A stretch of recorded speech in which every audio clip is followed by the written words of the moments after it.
So the wait is finally over. Sony have announced the a7 IV, and we've had our hands on it. So let's talk about what makes this such an interesting camera. Now, this is absolutely a hybrid camera for photo and video, just like the a7 III was, but there are a huge number of upgrades across pretty much everything.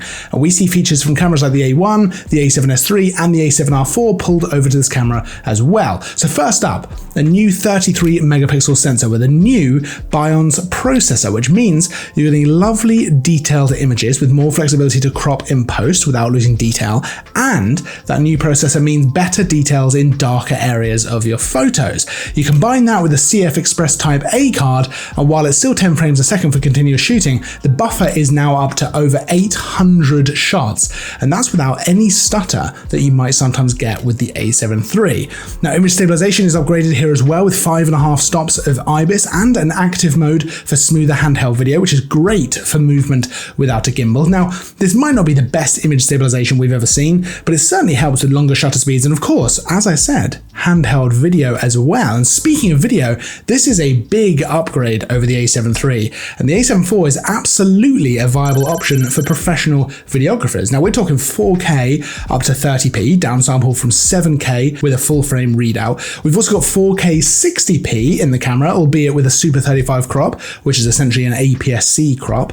We've got Full HD 120p as well. The 4K is 10-bit 422 with all intra available as well. And then we've got things like S-Cinetone and Better S-Log 3, which allows you to match with cine cameras, which of course makes this a great option as a B cam for cameras like the FX6, the FX9, or of course the a7S III. Now, that crop isn't ideal at 4K 60p, but overall the video capabilities of this camera make it absolutely capable of shooting pro video.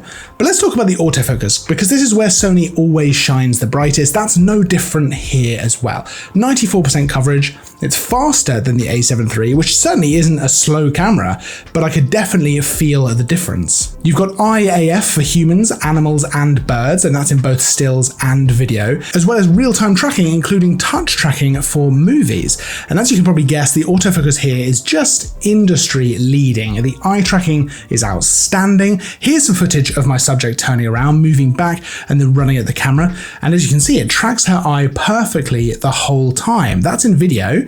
So let's move over, let's do some stills. Here's some photos of me running towards the camera, and again, it tracks my eye perfectly the whole time, and that is all shot at f1.4 as well on the 85mm G Master lens, so a very nice shallow depth of field to test that out. Now, to be honest, I'm not surprised that the autofocus is this good, but it's always lovely to see it. So how does the camera feel to actually use? Well, it certainly had more than a few upgrades from the a7 III. The new grip feels very comfortable. The buttons are raised like on the newer Sony cameras, which gives them a great tactile feel. We've got the movie record button on the top of the camera now, as well as a stills movie S&Q switch.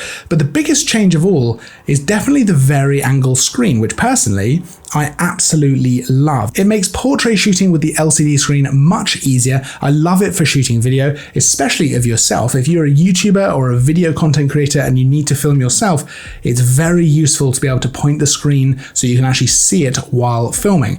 It's also now a touch menu as well as touch to focus. And speaking of the menus, we've got the new menus in here as well, which, let's just say, they are much more intuitive. Now, the viewfinder has also been improved. It's a 3.69 million dot OLED viewfinder with much better resolution and better color as well. The a7 IV really has been upgraded in almost every way over the a7 III, and it really feels like this is probably the best hybrid camera available at this price point. You could absolutely shoot professional level photos or video with this camera, and to be honest, I cannot wait to get my hands on it again.